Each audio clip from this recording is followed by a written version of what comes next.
रत्नागिरीमध्ये उद्धव बाळासाहेब ठाकरे शिवसेना पक्षाची जिल्हा कार्यकर्ता बैठक उत्साहात पार पडली।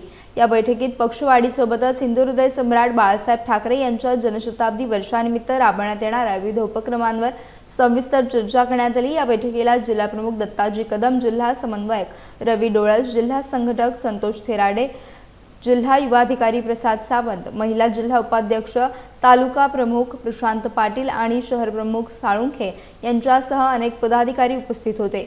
यावेळी जिल्हाप्रमुख दत्ताजी कदम यांनी आगामी उपक्रमांची रूपरेषा मांडत कार्यकर्त्यांनी अधिक सक्रिय राहून पक्ष संघटना मजबूत करण्यासाठी काम करावे असे आवाहन केले। तसेच नव्याने निवडून आलेल्या तालुका प्रमुख, जिल्हा परिषद सदस्य, पंचायत समिती सदस्य आणि नगरसेवकांचा मान्यवरांच्या हस्ते सत्कार करण्यात आला।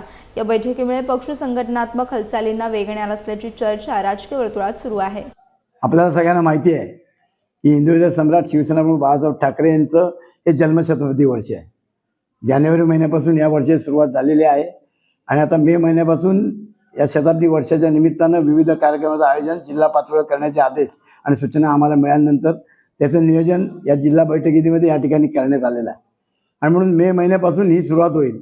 मे महिन्यात ज्येष्ठ शिवसैनिकांच्या बैठका घेणं, त्यांचे संवाद साधणं, तालुकास्तरीय गाठीभेटी घेणं, त्यांचा सन्मान करणं, अशा प्रकारचे कार्यक्रम होतील। जून महिन्यामध्ये शिवसेनेचा वर्धापन दिन जो 19 जूनला नेहमी असतो, त्यानिमित्ताने काही विशेष कार्यक्रम, नंतर वृक्षारोपण आहे, वृक्षदिंडी पूरक पर्यावरणपूरक कार्यक्रम आहेत आणि त्याचबरोबर आंतरमहाविद्यालयीन वादविवाद स्पर्धांचं आयोजन, जी प्राथमिक फेरी होणार आहे तिचं आयोजन देखील करण्यात येणार आहे।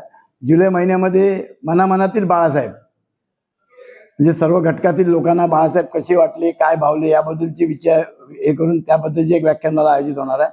आणि मग त्याच जुलै महिन्यामध्ये उद्धवसाहेब ठाकरेंचा वाढदिवस आहे, 27 जुलै। युवा नेते आदित्य ठाकरेंचे 12 जुलैला वाढदिवस आहे। या निमित्तानं विविध कार्यक्रम करत असताना प्रामुख्यानं इनडोअर स्पर्धा म्हणजे कॅरम, बुद्धिबळ अशा कारण पावसाळ्यात दिवस आहेत आणि म्हणून त्या पद्धतीचं आयोजन करायचं या ठिकाणी आम्ही नियोजन केलं आहे। ऑगस्ट महिन्यामध्ये 13 ऑगस्ट हा साप्ताहिक मार्मिकचा वर्धापन दिन आहे। त्यानिमित्तानं मार्मिक विशेष कार्यक्रम म्हणून तालुकास्तरीय, जिल्हास्तरीय व्यंगचित्र स्पर्धा होईल, महिलांचे मेळावे होतील, हळदीकुंकवाचे कार्यक्रम होतील आणि महिलांचे स्पर्धात्मक कार्यक्रम होतील, कारण त्या याच्यात श्रावण महिना सुरू होतोय म्हणून महिलांना त्या दिवसात आपण प्राधान्य दिलेलं आहे।